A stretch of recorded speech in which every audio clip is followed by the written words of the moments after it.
Joseph Diergaard, ons het jou tokkie genoem. Springbok het jou glimlach goed geken. By die spaarapteek het jy hard gewerk, 'n mooi mens, 'n vriend vir elkeen. Jy het altyd vrede saamgebring, met jou lag het jy lig gemaak. Ons het gedink ons het nog tyd oor, maar die lewe het te vinnig geraak.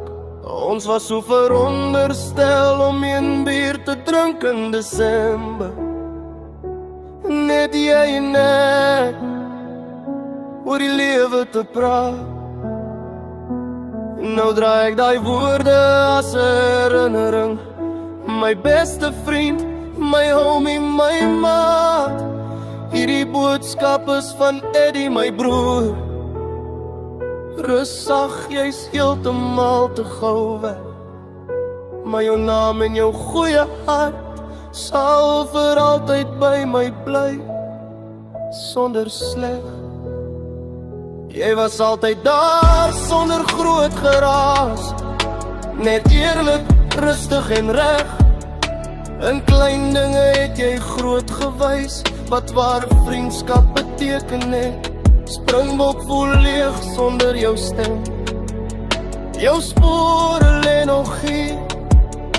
Selfs in stilte hoor ek jou lag, asof jy steeds naby is hier. Ons was so veronderstel om een bier te drink in Desember. Nou bring Desember trane saam. Die lewe verander sonder waarskuwing, maar jou liefde dra steeds jou naam.